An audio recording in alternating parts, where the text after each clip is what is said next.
Well, welcome back to Chapter 7. We're now in Section 2. We are writing equations in point-slope form. That's a very important form of writing the equation of a linear in Algebra 1 is point-slope form. We'll talk about this in some detail and how we can use it to write equations given basic information. First things first, from the last section, I have written down the slope formula. Now I kind of switched it around and I put the m on the right side, but that's the slope formula from the last section. I'm going to plug x, y in for x2, y2. So x in for x2, y in for y2. And I get y minus y sub 1 all over x minus x sub 1 is equal to m.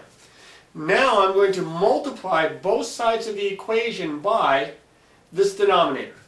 I'm going to multiply both sides by x minus x sub 1. So I'm going to multiply x minus x sub 1 on the left side, and on the right side I'm going to multiply this times x minus x sub 1. Now on the left side, if I do that, you can see that these are going to cancel out, and I'll get y minus y sub 1 on the left side. On the right side, nothing cancels. I'm just going to put m next to the parentheses here. So what I've done is I've just kind of rewritten the slope formula by plugging in x and y in, an arbitrary x and y in instead of a specific x value and a y value here, and I come up with this equation right here. And that is point-slope form. The point-slope form for a non-vertical line through the point x1, y1 with slope m, the point-slope form for the equation is given by this. This is the same guy that I have right here. This is one that you need to memorize. You're going to use it quite a bit. Now, this non-vertical part here, non-vertical means that it has slope. See, a vertical line doesn't have slope. We say the slope is undefined. So, you know, if the slope is undefined, how are you going to plug something into point-slope form if it doesn't have a slope? So for a non-vertical line, this is the way we write it. But if it's a vertical line, it's a very special case. The equation is going to be in the form x equals whatever the x value of the point is. So if this is the ordered pair, let's say 4 or 5, then this would be x equals 4. That's if it's a special case, if it's a vertical line. Now we're going to do some examples of this, but I got to clear this off. Give me just a second. Okay, that's much better. It says write the point-slope form of an equation for each line passing through the given point and having the given slope. And I went ahead and I wrote out our formula right there. Example A. It goes to the point 2, 7. This line goes to the point 2, 7, and it has slope negative 1/3, which means it goes up and to the left. Remember, negative slope goes up and to the left. But we're not going to graph it. We're going to write the equation in point-slope form. So here we go. I am going to substitute this in for x1, this in for y1, and that in for m. And I get y minus 7 is equal to, see I plugged the 7 in for the y sub 1, m, which is negative 1/3 times the quantity, look over here, x minus x sub 1, which is 2.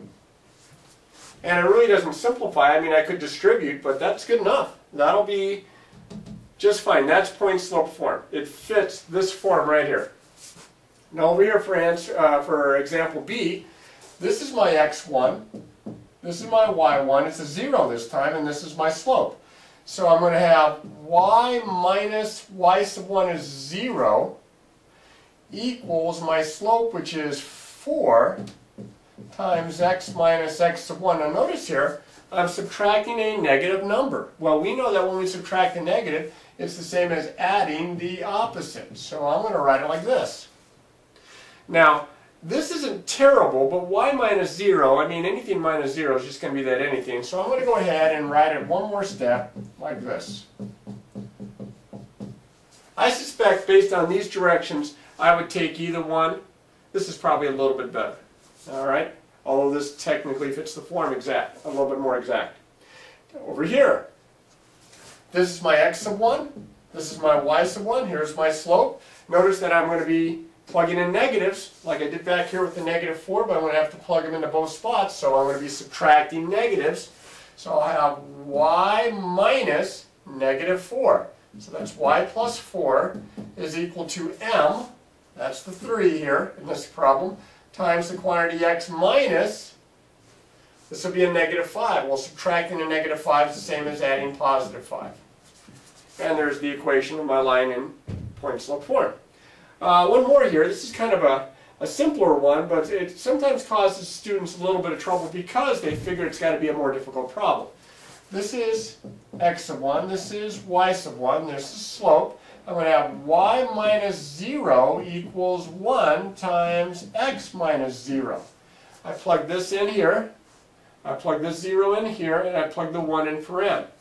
Now y minus 0 is just y, and x minus 0 is just x. And now you're multiplying it by 1, 1x is just x.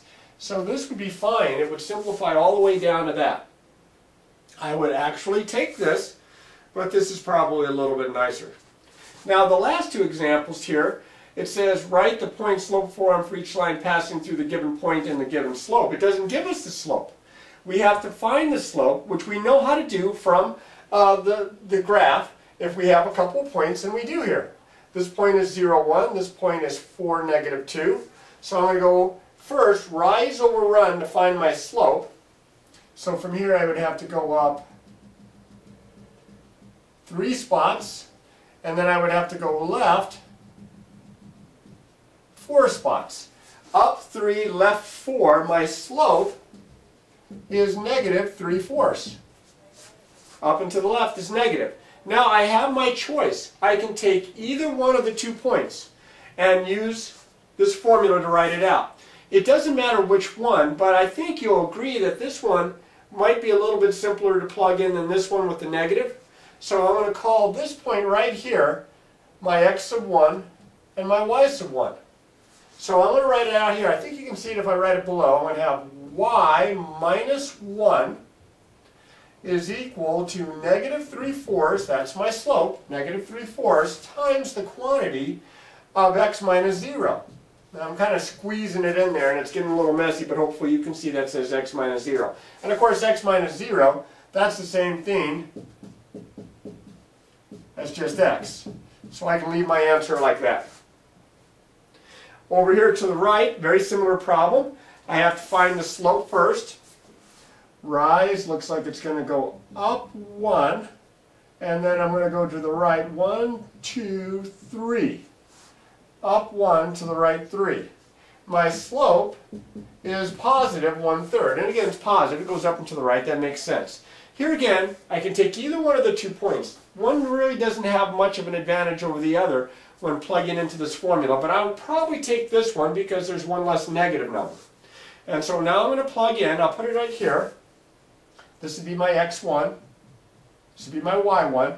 If you use this as your x1 and your y1, you'll get a different looking answer, but they'll be equivalent equations. So you could use that one.